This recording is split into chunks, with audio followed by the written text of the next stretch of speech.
Hi, Will Betts here for Sound on Sound at the AES convention in New York with David Brown of Soyuz. David, how are you doing? Good, Will. How you doing? Very well, thanks. We're looking at a new microphone today. What's this little number called? Well, it's called the SU023, but during the whole process of coming up with this mic, we referred to it as the Bomblet, because to me it looks like a little, something that would come out of a cluster bomb, a bomblet. And we thought, of course, we can never call it the Bomblet. But now you have, of course. We have. We couldn't not do it. It just was so clearly the right name for it. Even though, relations between Russia and the United States aren't at their best right now, and we're a Russian company. I'm American. But anyway, we decided, well, whatever. We'll call it the Bomblet, and that's what we called it. So can you tell us about what's going on inside then? What have we got here? Yeah.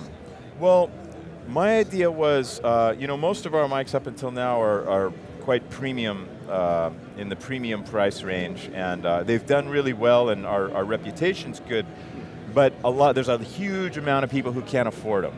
And sure. Your readers, particularly, a lot of them have very serious home studios, that type of thing, and our mics are a bit out of their price range. So I wanted to create a really, really good, handmade, nothing outsourced, large diaphragm condenser microphone for those people. And so I sat down and I thought, how can we reduce the price without outsourcing anything and continuing to do it all in our factory in-house? So I thought, well, let's do all the machining out of aluminum instead of brass. It's easier to machine. You can polish it without having to lacquer it. It doesn't corrode. I thought we can include just a mounting ring, instead of we make very fancy shock mounts. Of course, yeah. That are really expensive to produce. The third thing was the capsule. Instead of a K67-ish capsule like we use in our other large diaphragm mics, we decided to go with an old Lomo design. It's an old Soviet design. Okay. From the old, it's an old St. Petersburg factory. And it's got a triple backplate system that's all through holes. And it's a bit easier to produce those backplates, so that also reduces the cost a little bit. And what's the difference in tonal characteristic then from the K67?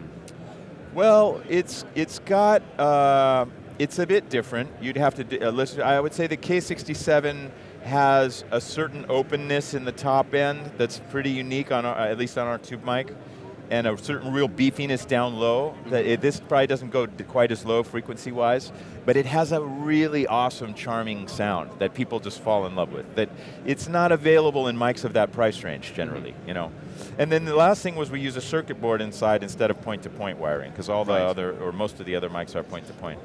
And doing all of that, we can bring the price down to about $1,200. Okay. For a super, super premium handmade mic.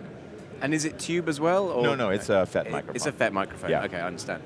And well, it's a beautiful thing. 12, how much? 12 what? Well, in the US, it's $1,200 US. $1,200. $11.99. And available when?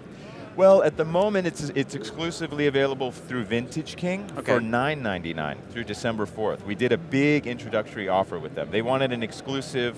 They made a big initial order, and I really wanted to get it into the hands of as many people as possible initially to really spread the word about it, because they're selling like faster than we can make them right now. But come December 4th, they'll be available, in the UK, all over the world, through all of our dealers. Okay, perfect. Thanks very much. Yeah, thanks, Will. Cheers.